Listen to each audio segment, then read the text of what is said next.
พี่กับน้องมึงกับพ่อกับแม่มึงนะกูบ่เชื่อไอ้พวกมาคอมเมนต์นะกูบ่ล้วนแต่พวกมีปมทั้งนั้นแหละเบ้าใส่คนนะ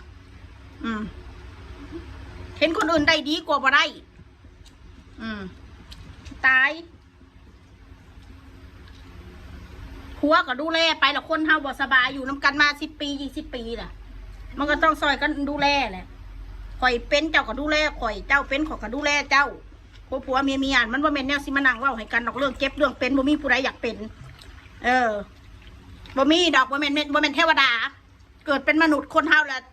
เกิดมาเป็นมนุษย์แล้วสิบ่เจ็บบ่เป็นน่ะถึงข้าวถึงยามมันเป็นเบิดแม้แต่โตอีผู้เว้าเองน่ะมันก็เป็นมันบ่เป็นมันก็ลูกมันเป็นผัวมันเป็นอันซุ่มหมักด่าคนน่ะก็ได้ดูแลแม่กับส่วนดูแลเราเจ็บเราเป็นกับจังเบิ้งอันนี้เราย่างได้ไปเป็นอยู่อีแม่ค่ะเราเบิ้งเราสิเจ็บสิป่วย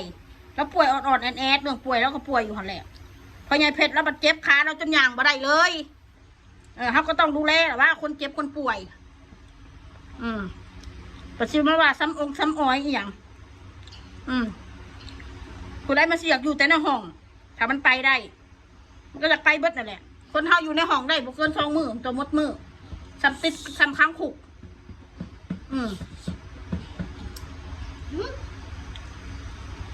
เรื่องแม่ก็ดูแลแหละเรื่องดูแลก็ดูแลแหละมันเราเป็นผู้แล้วกับลูกวัดทุกคนแล้วซอยกันเบิ่งซอยกันดูแลนะเห็นอะไร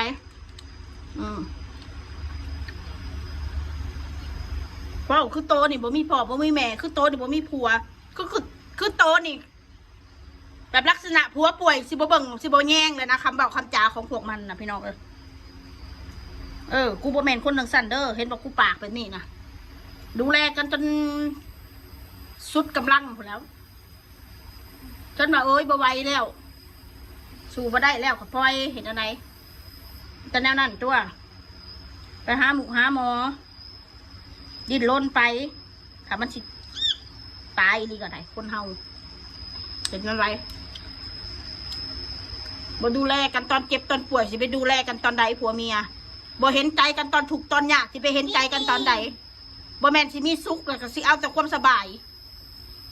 ไอ้จ้าผัวหาเงินมาได้กับเมียหันใส่บ่แม่นให้ชาวบ้านใส่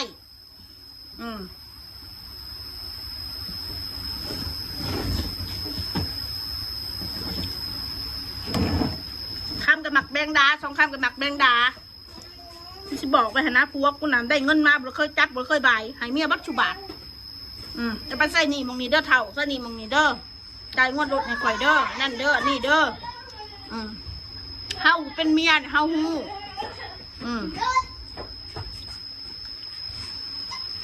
คนนอกมันก็คือคนนอกมันสิมาหูยังเรื่องค่าใช้จ่ายในบ้านในครอบครัวเฮาเจ็บเป็นมันก็ต้องเบิ่งกันเป็นเรื่องธรรมดาสิมาเอายังเปรียบเทียบผัวกับพ่อกับแม่หักคนละแบบหักผัวกับแบบหนึ่งหักแม่กับแนวหนึ่งหักลูกกับแนวหนึ่งมันหักบ่ได้คือกันผัวคือคู่ชีวิตเวลาเจ็บเวลาเป็นเห็นหน้าผัวและเมียกอดหมู่พ่อแม่เลี้ยงลูกเลี้ยงได้จะโตเลี้ยงหัวใจก็บ่ได้เพราะเขามีครอบครัวเขาก็ไปอยู่กับครอบครัวเขาเนี่ยดำพักนี่ยังไงฮะพักกะหล่ำที่ม่วงเอาพี่น้อง